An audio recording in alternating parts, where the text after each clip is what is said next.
ओम शांति। ಇವತ್ತಿನ ಪ್ರಶ್ನೆ ಇದೆ।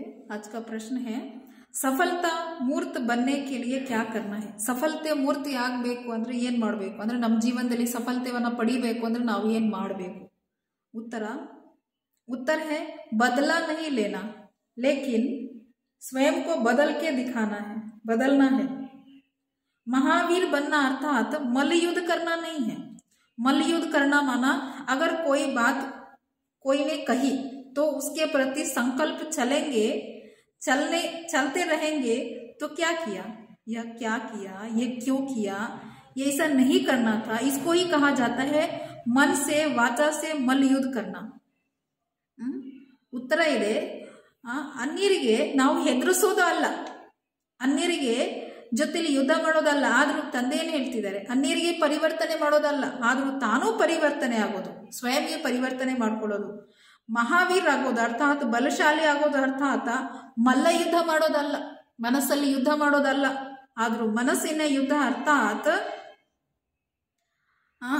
ಯಾರಾದ್ರೂ ಏನಾನ ಹೇಳಿದ್ರೆ ಅವ್ರ ಪ್ರತಿ ಸಂಕಲ್ಪಗಳು ನಡೆಸೋದು। ಅವ್ರು ಯಾಕೆ ಹಿಂಗ್ ಮಾಡಿದ್ರು, ಈ ತರ ಮಾಡ್ತಾರೆ, ಯಾಕೆ ಹಿಂಗ್ ಮಾಡ್ತಾರೆ, ಈ ತರ ಮಾಡಬಾರ್ದಾಗಿತ್ತು, ಈ ತರ ಹೇಳೋದು ಅರ್ಥಾತ್ ಮನಸ್ಸಲ್ಲಿ ಮನಸ್ಸಿಂದ ಮಾತಿನಿಂದ ಮಲ್ಲ ಯುದ್ಧ ಮಾಡೋದು। ನಮನ अर्थात झुकना, जो तो जब नमेंगे अर्थात झुकेंगे तो हम अन्य को झुकाने के योग्य भी होंगे। ऐसे नहीं समझो कि हम तो सदैव झुकते ही रहते लेकिन हमारा कोई मान ही नहीं है। जो झुकते ही नहीं वो तो झुकते भी नहीं है और झूठ भी बोलते हैं, उनका तो मान है नहीं। यह अल्पकाल का है। ಇಲ್ಲಿ ಹೇಳ್ತಾ ಇರೋದು ಏನಂದ್ರೆ ನಮನ ಅರ್ಥಾತ ಬಾಗೋದು ಅಂದ್ರೆ ನಾವು ಬಾಗಬೇಕಾಗಿರೋದು, ಎಲ್ಲಿವರೆಗೂ ನಾವು ಬಾಗೋದಿಲ್ಲ ಅಲ್ಲಿವರೆಗೂ ನಾವು ಅನ್ಯರಿಗೆ ಬಾಗ್ಸಕ್ಕೆ ಯೋಗ್ಯ ಆಗೋದಿಲ್ಲ। ಅಂದ್ರೆ ಪ್ರಪಂಚದಲ್ಲಿ ಹೇಳ್ತಾರೆ ನಾವು ಎಷ್ಟು ಬಾಗ್ತೀವಿ ಅಷ್ಟೇ ಜನ ನಮ್ಮ ಮುಂದೆ ಬಾಗ್ತಾರೆ ಅಂತ, ಎಷ್ಟು ನಾವು ನಿರಹಂಕಾರಿ ಆಗ್ತೀವಿ ಅದೇ ತರ ಜನ ನಮ್ಮ ಮುಂದೆ ನಿರಹಂಕಾರಿಯಾಗಿ ಬಿಹೇವ್ ಮಾಡ್ತಾರೆ। ಅಂದ್ರೆ ನಾವು ಎಷ್ಟು ಬಾಗ್ತೀವಿ ಅಷ್ಟೇ ಅನ್ಯರಿಗೆ ಬಾಗ್ಸಕ್ಕೆ ಯೋಗ್ಯ ಆಗ್ತೀವಿ, ಆ ತರ ತಿಳ್ಕೊಬೇಡ್ರಿ।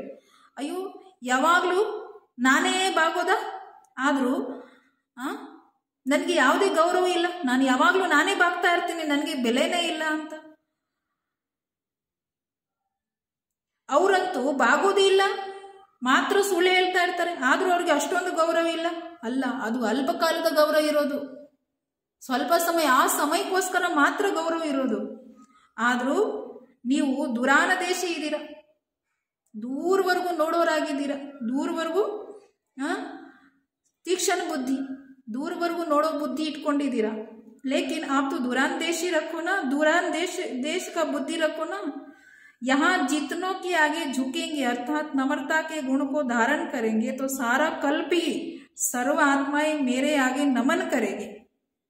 ಎಷ್ಟೆಷ್ಟು ನಾವು ಅನ್ಯರ ಮುಂದೆ ಬಾಗ್ತೀರಿ ಅರ್ಥಾತ್ ನಿರಾಂಕಾರಿ ಗುಣವನ್ನ ರೂಪಿಸ್ಕೊಳ್ತೀರಿ, ಆಗ ಇಡೀ ಕಲ್ಪ ಅಂದ್ರೆ ಸತ್ಯುತ್ರೇತ ದ್ವಾಪರ ಕಲಿಯುಗ ಜನ್ಮ ಜನ್ಮಾಂತರವರೆಗೂ ಅನ್ಯ ಆತ್ಮರು ನಮ್ಮ ಮುಂದೆ ಬಾಗ್ತಾರೆ, ನಮ್ಗೆ ನಮಸ್ಕಾರ ಮಾಡ್ತಾರೆ, ನಿರಹಂಕಾರಿಯಾಗಿ ನಮ್ಮ ಜೊತೆಲಿ ಇರ್ತಾರೆ ಅಂತ। उदाहरण के रूप में सत्युग त्रेता युग में राजा के रिगार्ड से कान से नहीं लेकिन मन से झुकेंगे। ಅಂದ್ರೆ ಸತ್ಯುಗ ತ್ರೇತಾಯುಗದಲ್ಲಿ ನಾವು ಸತ್ಯುಗ ತ್ರೇತಾಯುಗದಲ್ಲಿ ಮಹಾರಾಜ ಮಹಾರಾಣಿ ದೇವಿ ದೇವತೆ ಆಗಿರ್ತೀವಿ, ಆಗ ನಮ್ಮ ಪ್ರಜೆ ಏನಾಗ್ತಾರೆ, ಕತ್ತಿಂದ ಬಾಗೋದಲ್ಲ ಆದ್ರೂ ಮನಸ್ಸಿಂದ ಬಾಗ್ತಾರೆ, ನಮ್ಮ ಮಾತು ಕೇಳ್ತಾರೆ, ನಮ್ಮ ಮಾತನುಸಾರ ನಡೀತಾರೆ ಮಹಾರಾಜ ಮಹಾರಾಣಿ ಇದ್ದಾಗ ಸತ್ಯುಗ ತ್ರೇತಾಯುಗದಲ್ಲಿ। और द्वापर कलयुग में कान से झुकेंगे, ಮತ್ತೆ ದ್ವಾಪರ ಕಲಿಯುಗದಲ್ಲಿ ಯಾವಾಗ ನಾವು ದೇವತೆಯಾಗಿ ಗುಡಿಯಲ್ಲಿ ನಮಗೆ ಪೂಜೆ ಮಾಡ್ತಾರೆ ಆಗ ಭಕ್ತರು ಏನ್ ಮಾಡ್ತಾರೆ, ತನ್ನ ಕತ್ತಿಂದ ತಲೆಬಾಗಿ ನಮಸ್ಕಾರ ಮಾಡ್ತಾರೆ, ಶಕ್ತಿ ದೇವತೆ ನನ್ನ ದೇವಿ ಅಂತ ಹೇಳಿ। ಧನ್ಯವಾದಗಳು।